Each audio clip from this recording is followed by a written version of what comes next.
Welcome to another episode of Mysteries Unknown. I've got a very scary Class A encounter with Dogman for you guys tonight. I've got Rick with me, and Rick has got one of the strangest encounters I've heard so far on this podcast. He had an encounter with this creature back when he was just a kid. He was hunting on his dad's property, and he ran into this creature, but what makes his encounter so unique, he is still stalked today by the same Dogman creature that he ran into all those years ago. This encounter gets really strange, very scary. You guys don't want to miss it. Make sure to stay to the end. We go through a lot of interesting topics. But before we get into any of that, I just want to say thank you for being here, being part of this journey. And if you've got a mystery or an encounter you want to send me, you can send it to me by email at mysteriesunknownpodcast@gmail.com. But let's jump right into the story. Rick, welcome to the show.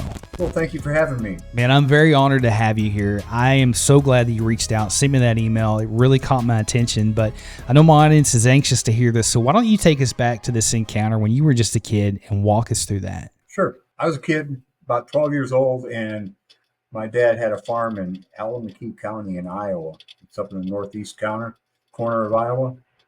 And this farm butts up to the Yellow River Forest, which there's a lot of recreational camping and stuff like that. And one day I was going to go out and check our traps up the top of the hill.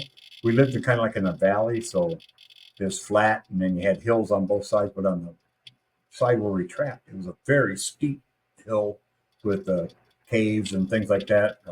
So what I did was I waited until the fog kind of lifted and grabbed a .410 shotgun and headed out to go check traps. And you can't just walk straight up the hill, so I was making like a, what do they call it, cutback, going back and forth up the hill that way. And about the fourth time I did a cutback, I could see pretty good because the leaves had fallen from the tree and they were wet and they kind of pushed down anything green. So it's kind of like a layer of dead leaves. And I could see about 15, 20 feet ahead of me, I was going to be going in between a couple of trees that were close to the path.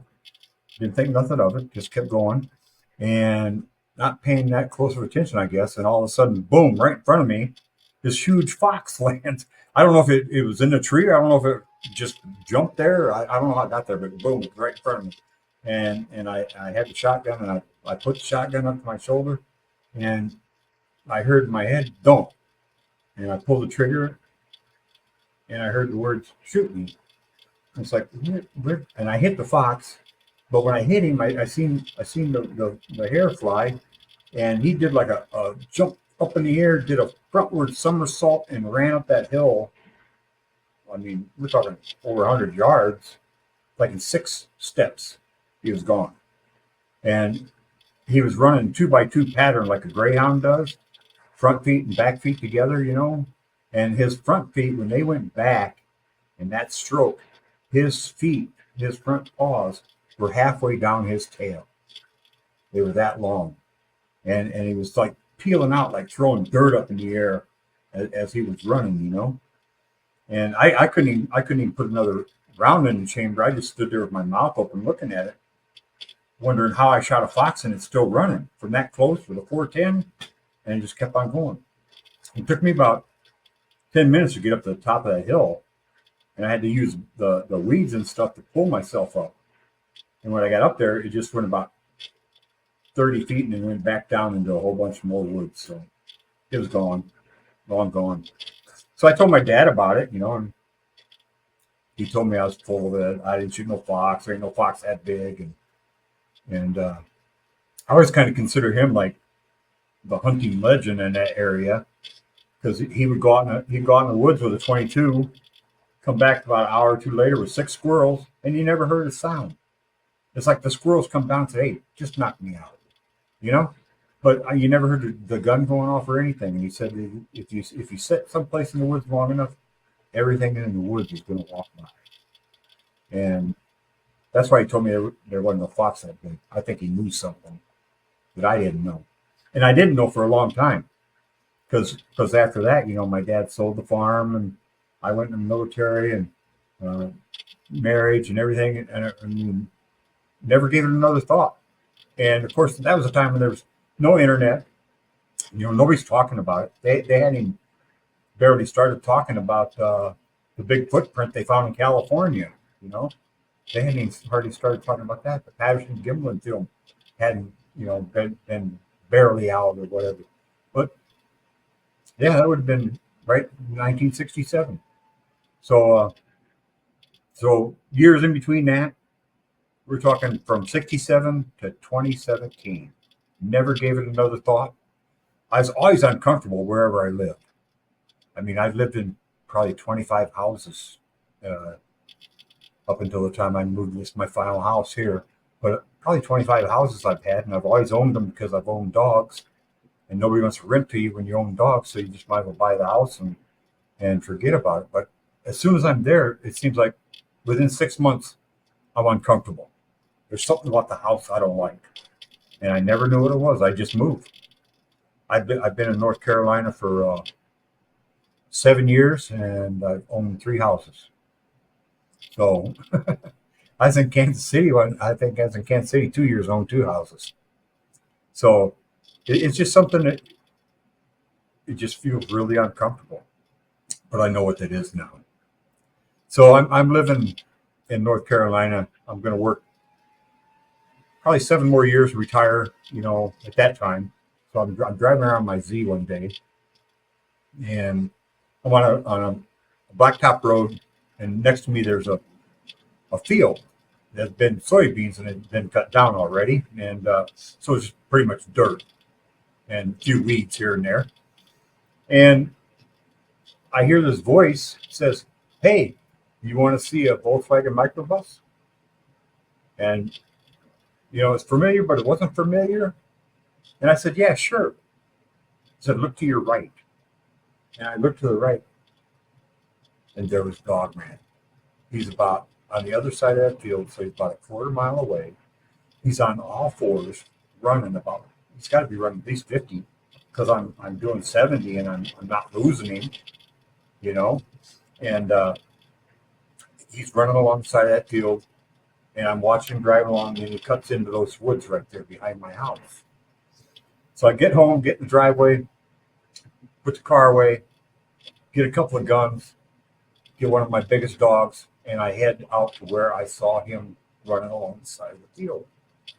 And as I'm walking out there, I'm thinking, if he's real, there'll be evidence. If he's not real, I'm going crazy. If he's real, I am crazy for being out there walking. Go find him. But anyway, as I walk out there, and that he had hit a tree branch with his backside, and so I went to that tree branch, and that's where I started my looking for tracks. No tracks, not a single track. But that branch was like 5 foot off the ground, and it hit him in the back. So he was over 5 foot on all fours. So I started heading back across the field to my house, and I thought, well, he's had to leave evidence. I'm not crazy. I know I saw him. I know I heard him. And that brought me to the whole thing about mind speak that I had to learn rapidly, because you can't have something like that talking in your head. And that's what he does. It's mental telepathy. So, and they use it on everything. And so I'm thinking about that, and I said, evidence, got to be. So I stopped out in the middle of that field, and I start doing the police tactic of walking around in circles, spiraling around, a few more feet, round and around, round and around. And about the 20th time around, I find about a 10 by 10 spot where it looks like a deer had a war. There's wolf prints, deer prints, deep in it, this way, that way, and antler prints. It's like, man, they must be rutting or something. And which I don't think it's time for the rut at that time. Maybe it was. And so I'm standing there looking at this spot there. What took place here, trying to put it back together. And I see one little piece of greenery about yay tall. And it's about this big around. And it looks like there's an indent on the side of it, because it's probably about 3 foot to my left. And I don't want to make any more footprints, so I just kind of turn, bend over, pick it up, and there's his track. There's his front paw. And it's about 4 or 5 inches into the dirt. I mean, we're talking a dog footprint about yay big. 4 toes down in. So what he did was he pushed off, 4 toes, big toenails about yay long. Tried to take a picture of it, but they don't turn out. I'm not a forensic kind of guy, and so I just kind of watched my back and went on back to my house. And as I'm going back to my house, I'm telling myself, I'm thinking, okay, so how's this mental telepathy thing? How's this mind speak? So I just said in my head, like I'm thinking the thought, show me your eyes. I hear you have interesting eyes. Show me your eyes. And I went home. Didn't think about it again for a couple of weeks, back and forth to work, mowing the lawn, everything. And I usually get up, go to the restroom about 3 o'clock in the morning. And about 2 weeks after I saw his track, about 2 weeks, and I got up, went to the bathroom, and just something popped in my head, look out the window. And the window on the side of my house between me and the neighbor, probably 15 foot, and it goes back to the backyard. I can't see my backyard. I can see his backyard. And I can see the trees, the tree line where the Dogman went in is back there. And I look out the window and nothing. And then here's a little fog bank. It's probably 3 feet thick, 8 feet wide, and it comes out of the woods, comes right through the trees and everything, and it stays together. And it's probably about 12, 15 foot long, and it comes across the neighbor's corner of their yard, in between our 2 houses, and I'm in the second story window, looking down, and it stops probably 15 feet in front of me. And then, boom, 2 lights come on. Remember the old light bulbs that had the old cheap 99-cent light bulb that had the plastic frame? They were yellow from day one. His eyes remind me exactly of those flashlights. You see those flashlights in the woods, it ain't somebody playing with antique flashlight. I can tell you that. But so they come on, and I said, wow. He goes, here I am. Here's my eyes. I said, okay. I said, if you're Dogman, I said, close an eye. And one light went out. And then a couple of seconds, it came back on. I said, well, you're Dogman, close both eyes. And he goes, I'm not here to play your effing parlor games. Must tell me he's been around talking about parlor. We haven't talked about parlor games since Scrooge. But anyway, so we had a conversation, and I went on to bed and went on about my life, because now I know he's here, and I know why he's here. He swore revenge on me after I shot him, and his fur around his neck is some kind of band of royalty or something, because it's not the same as other dogmen. Other dogmen usually have it's almost like a lion's mane, but it's all black, and it's black, and they can make it shimmer. Could you explain to us, when you put that correlation together, that supposed fox, what you thought was a fox at the time, was the same creature that was basically stalking you and told you that? I know in the email you explained that, but why don't you tell our audience how you put that two together and how you found out that this was the same creature that had, basically sworn vengeance on you for shooting it all those years ago? After, getting through the shock that I'm communicating something, right? It's not like, oh, hey, let me get a cup of coffee and we'll have a chat. No, it's like, oh my God, am I crazy? That's why I had to find evidence to prove to myself that everything that was going on with me is real. And I proved myself to that many times throughout my life that, yeah, that was real, and there we go again. This is real. And so I had to accept it. I couldn't tell myself, don't believe your lying eyes. You didn't see that. And that's one of the tricks, that as he was running up the hill, first time I saw him and shot him, it comes back to me, little bits and pieces. The whole ordeal comes back to me, but the little pieces of what I heard and everything. After he told me that he told me not to shoot him, he kept saying, and I kept hearing in my head, you don't remember this, do you? You don't remember this, do you? So, and I think that's what a lot of people get mind speak with Sasquatch or with a Dogman. They put suggestions into your head, and you think it's yourself. And he even told me that he's all about the scare. And when they make things go quiet around you in the woods, He said he does that so that you'll start thinking, why is everything so quiet? What's going on? And start putting that fear in you, start ramping up that fear because you're talking. And then he joins the conversation in your head and scares the crap out of you in the woods, is what he told me.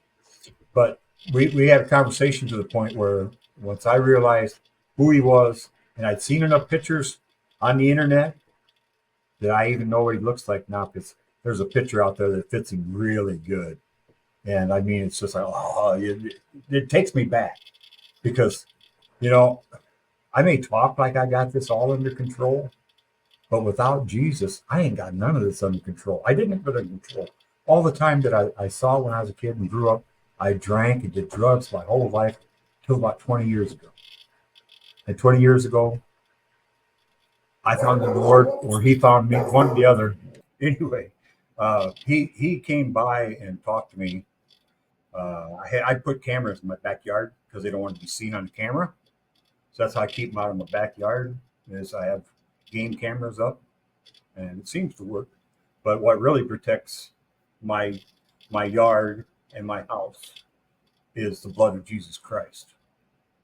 I mean, that's my house has been blessed and washed in the blood of Jesus Christ because I didn't think about the roof until after the incident that I wrote down there for you. So I moved to another house in North Carolina, and one night the a big panel of the fence. I mean, it wasn't windy or anything, just big panel of the fence, like flew, bam, something hit it, flew off, and that right there was a little kind of a warning to me. You know, I can't come on your property, but I know where you live, right? So I moved from there, and now I'm in this house, and this is my permanent house. This is my last one. I mean, I prayed on that a lot, and this is it. I told him, this is it. I won't let him talk anymore, but I know he hears me. I know he does, and so I won't let him talk. He's deceitful, very deceitful. But he told me that he kept tabs on me every place I was at in the country because they talk to each other like almost like a computer sister saying, "Hey, you seen Rick? Yeah, he's over there." And then boom, you seen Rick? Yeah, he's over there. And then brings the information back to him, tells Dogman where I'm at, and I mean, they can travel quite a ways. The first thing that made me think about Dogman is I was watching a podcast, and this hunter said that he was next to a river, and of course the river's making noise. So he said he saw a dogman walk up to the edge of the river and jump and land about 50 to 75 yards on the other side of the river on the side of a tree, and then jump from there like another 25 yards and stuck it on a tree laying down like a gymnast. I mean, just boom, boom, just like it's natural to them. So I think they could travel quite a ways in one day. And so I moved from there down here. This is my final house. You're supposed to have your backyards all trimmed nice and neat. Our neighbors got jungle back there. And I put game cameras up there, and there's some stuff going on. I got lights that flew through my yard, like I don't. It looks like a long strip with things on top, and it's flying through the yard. And I got them flying through the trees. I got an orb coming through the trees, and so I know there's a lot of crazy stuff going on right here in my own backyard. And I was sitting here. Well, before that happened, I was remodeling this house, gutted the whole thing. I put a camper in my backyard and was living in a camper. Me and my wife and 5 dogs in this pull out, pull behind camper. Had a couple slide outs. Still not much room in there. But I fell asleep on the little couch watching TV. And about 3 o'clock in the morning, you know that tune "Shaving a Haircut"? My head was like back this on the couch. My head was on the wall. And right behind my head, because I felt the vibration, it went, holy camole. That's a way to wake you up, because you're just sleeping. Then you got to think, what was that? Is it real? I felt it. oh man, it's real. Get a gun, you know. And I always have a gun by the door because they like dogs, and if one of them gets a hold of my dog, I got to go to protect my dog. I mean, so I'm always prepared. And so the time from when I was a kid and shot that stupid fox to the time that he asked me if I wanted to see a Volkswagen microbus, we're talking over 50 years. We're talking 57 years for in between. And he was following me everywhere and I didn't know it. Never seen him ever. And he said he was there.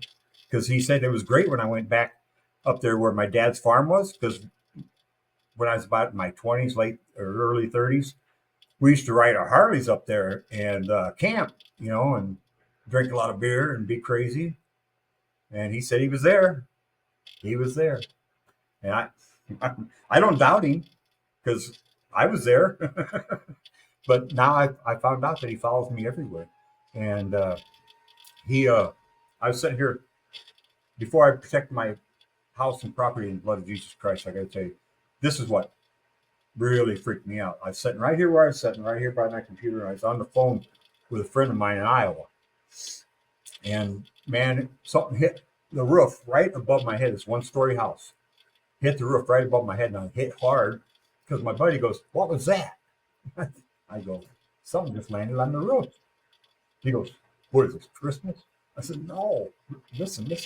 And that thing started above my head and walked in a zigzag pattern across the roof all the way to the other end of the roof. And it's like, I just sit here, I was like frozen, just listening to it. Because he's usually really, I mean, he was making noise, boom, boom. And it was only like maybe 4 steps, and he was at the peak of the roof. 4 steps, he was on the other side, and then back across.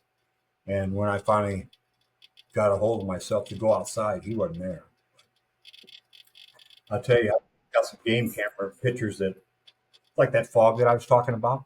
I got a little tree in my backyard, and there's one picture, there's nothing there. The next picture, there's a bank of fog just around that tree, around the leaves, not above or below. When he showed me his eyes, we had 2 more talks.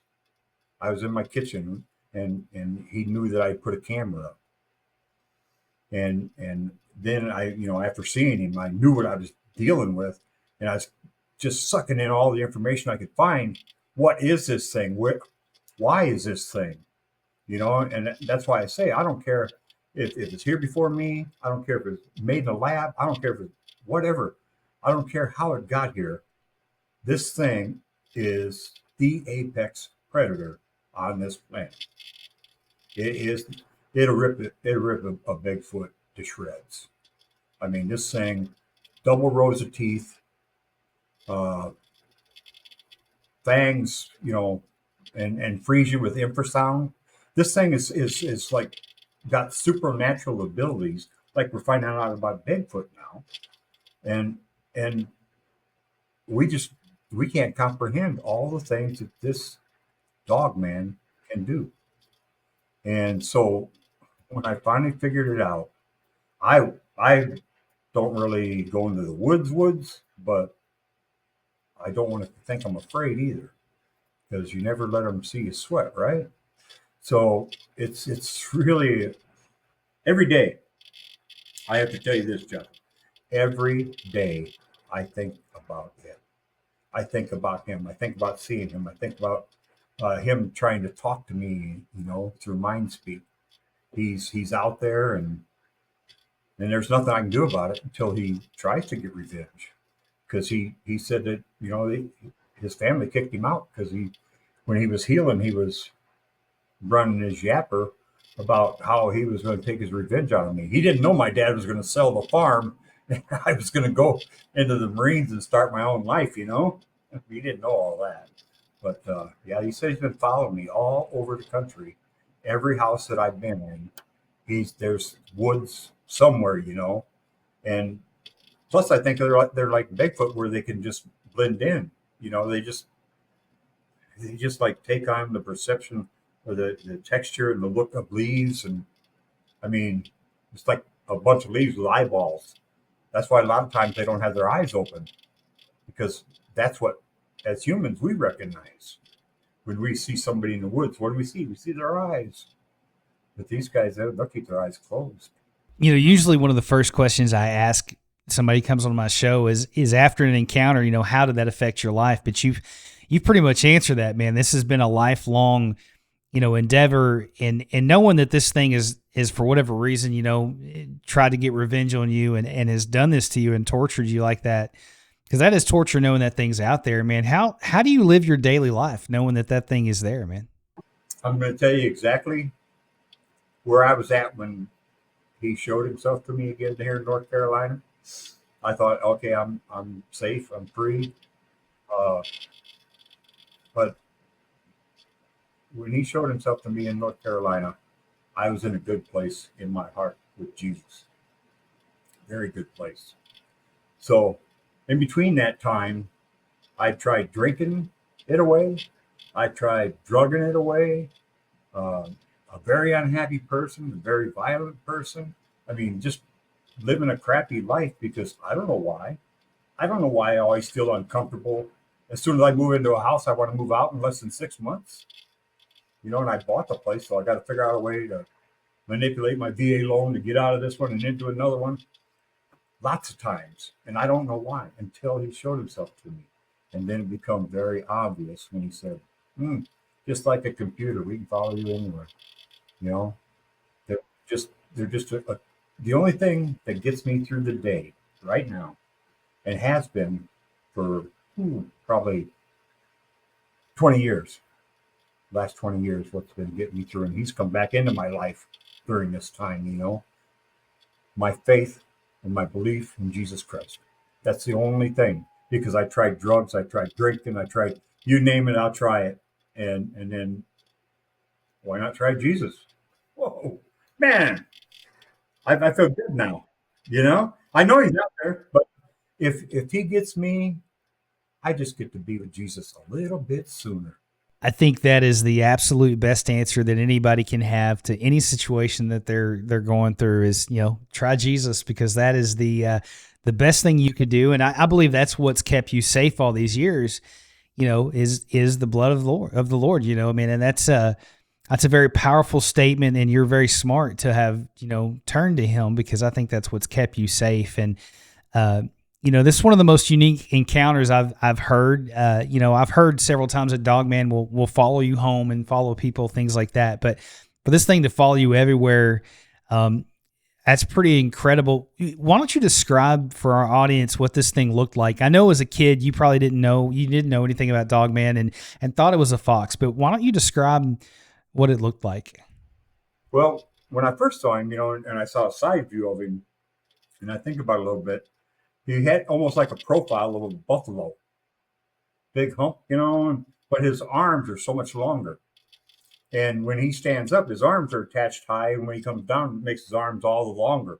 His forearm is way longer than like his upper arm, like ours in proportion. His would be way longer, and ours would be, you know, short, and his is short up here. But it's attached up here, like up higher. And he does that run 2x2. And when he was running up the hill, I could see the length of his claws were probably 3-4 inches, because when he was running, the dirt and the leaves was just flying like he was peeling out all the way up that hill. And that's why I didn't even chamber another round. I was in just shocked, you know, because I had no idea that I was going to shoot a fox and wouldn't kill him. And of course there was some blood and hair there, but it looked to me, looked like he had a red fox head, and it almost looked cartoonish with a really long nose, almost looked cartoonish, and maybe that was by his design. But it looked around his neck. You ever see like the king, his robe with the white fur with the speckles around there? That's what he had around like his neck area. It was almost like a robe, and then the rest of him was black. And when I saw him, like he was trying to be a bus, of course he had the reddish face, which I could see from where I saw him from. But around his neck, now he had spread that out to where like his whole front was that cream colored fur with spots on it, and then the rest of them was still black. And so I think that's his unique features is he's got this like royalty around his neck, you know, and that's why he's got to uphold his swearing revenge on me is because he's some kind of royalty. I don't. Yeah, I'm sure that you didn't really know what to do with that when you put all that together and realized, what was out there and, what was after you. Well, in that time there was no internet. Your point of reference is an encyclopedia in the dining room that's already 10 years old, or your old man wouldn't have bought them. And yeah, you want to know something? Go look in that book. That book, I'll tell you, you know, I'm a firm believer of what the CIA director said when they first started the CIA. Our job will be done when everything we tell you, you believe, and everything we tell you is a lie. That's what he said.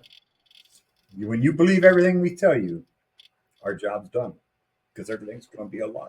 And unfortunately, I think they've done a really good job because there's so many people walking around with their eyes closed and not really knowing that these things are out there and that they, they're real and people are seeing them and they're doing a lot of different strange stuff. I know you said it spoke to you the second time, I guess, years later when you saw it on the side of the highway. Did it sound like it was, obviously it wasn't good, but what did it sound like when the mind speak happens? What does it sound like? Well, when you think a thought like I think, and I just said in my head, I'm going to say this to Joshua, and the way you talk inside your head, the way you run thoughts, it's the same process, except the voice is different. And, and you learn whose voice is who.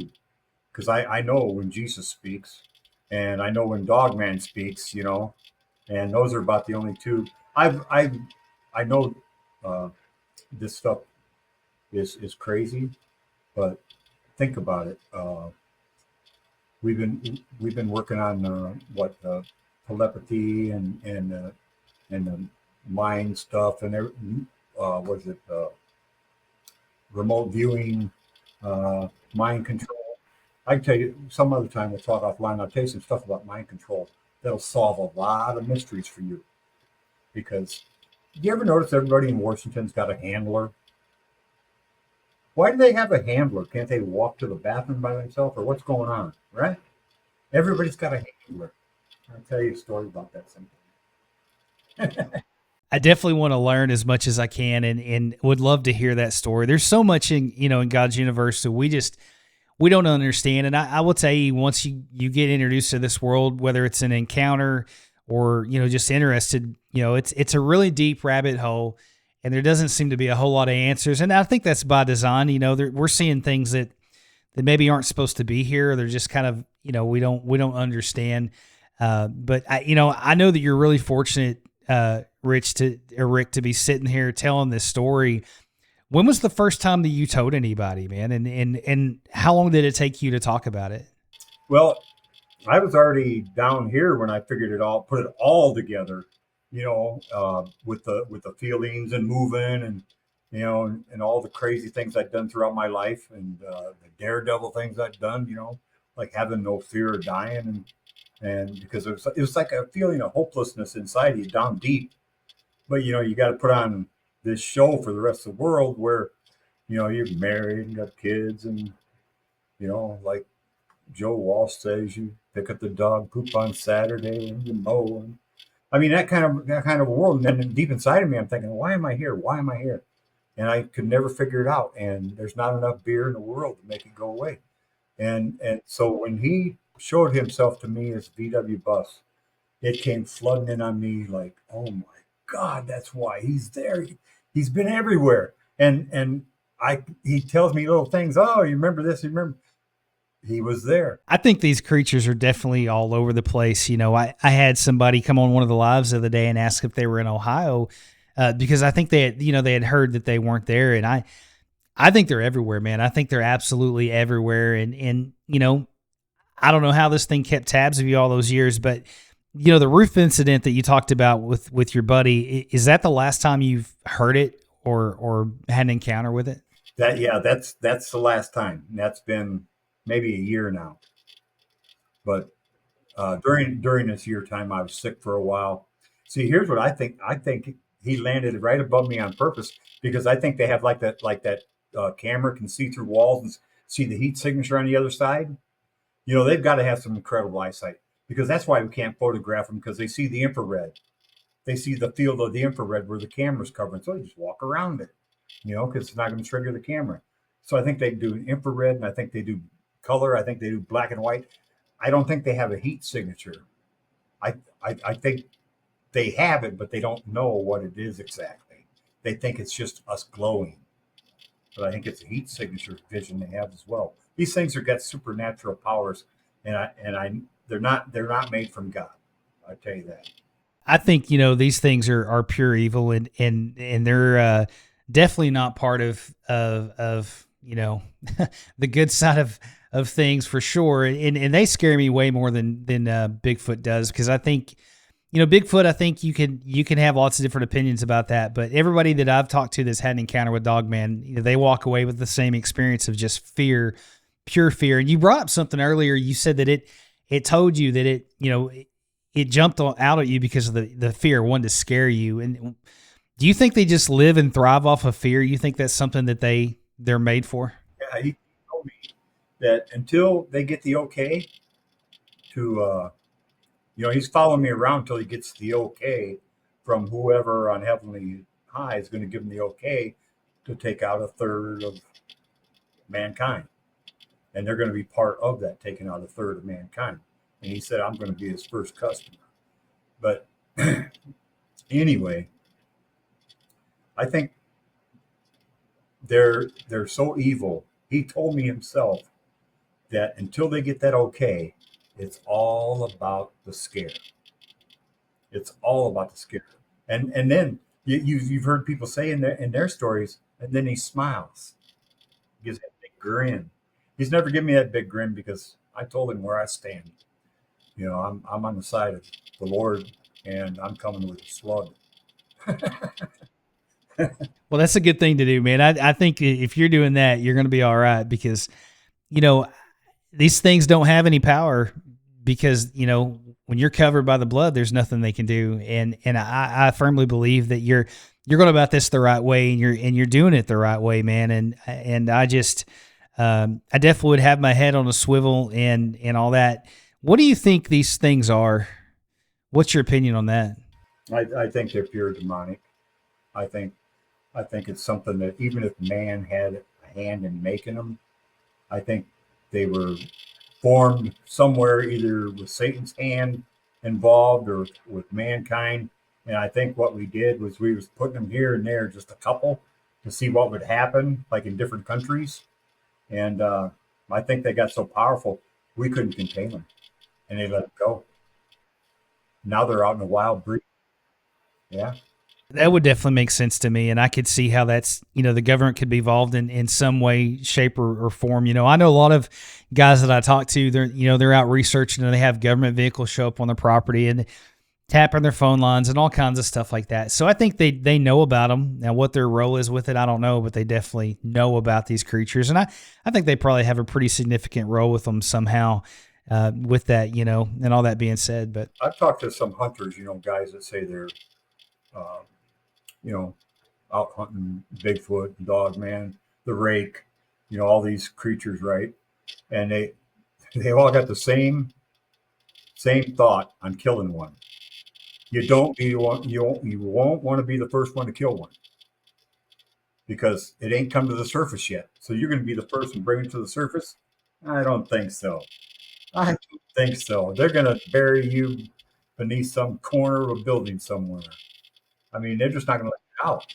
So what are you going to do? I think that's a good point, and that's kind of where we're at in this world. Is that I think that the evidence is there, but if you take that shot and you bring one of these things down, and you try to bring it forward, I don't think you're going to be around very long. I just don't.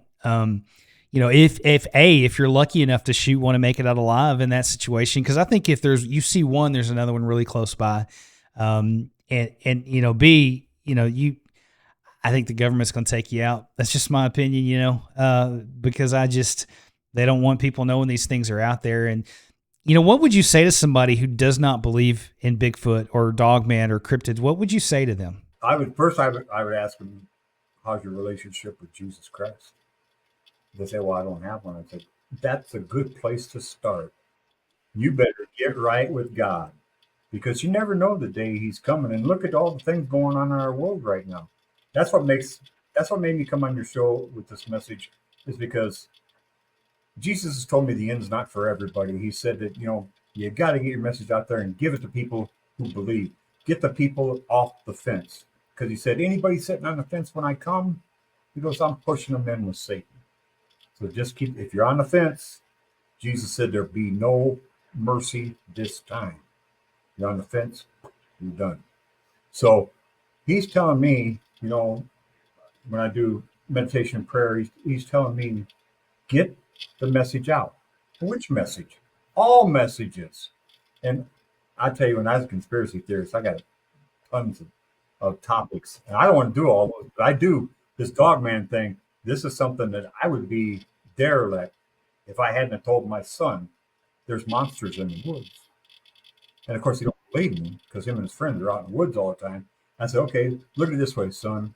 I said, just know that they're out there. I said, because when you guys are out in Colorado doing your hiking and stuff, I said, you come around a bend in the trail, and there's a 12-foot tall Bigfoot standing there. I said, you'll be the only one that don't pee your pants. That's some great advice, man. And I think you definitely, the word needs to get out, and you gave the audience tonight some amazing advice, some of the best advice that you can give. And, part of the reasons I started this show was to get the word out, to maybe save a life someday. I know what it was like when I had my encounter, and to tell somebody, and to see the look on their face when they don't believe you, and makes you wonder how many people are walking around, that know these things are there and have had an encounter. They just won't come forward and talk about it. And yours is one of the most unique encounters I've ever heard. And I appreciate you sharing that with my audience and giving such great advice. And that's why I always say stay prayed up at the end of every show, because it's vital. It's important. And, I'm hoping that somebody watching this podcast will learn something tonight, and then just implement that and know these things are there. They're real. And you need to be watching your back, because you never know with these things. And I appreciate you again, man, coming on. I'd love to have you back on again, and we could talk about a lot more stuff, I'm sure. Yeah, I'd appreciate it. I'd like to come on again. Thank you. Well, man, it was an honor to have you here. I appreciate you taking the time to reach out to me, to send me this email. This stuff is not easy to talk about, especially yours and your encounter, but please be careful. If you see something in the future, please let me know, and be careful, man. It was an honor to talk to you, and thanks for your service for our country. Guys, thank you for being here. I appreciate everybody that's part of this podcast, and I couldn't do it without you. I am so honored and blessed to get to do this and hear these encounters. And, it's so very important that we learn about this stuff and we learn together. And I'm so glad that you're a part of this community. But if you've got a mystery or something you would like to send me, you can send it to me by email at mysteriesunknownpodcast@gmail.com. Guys, I'm going to say it. It is so very, very important. Stay prayed up. We'll see you in the next episode.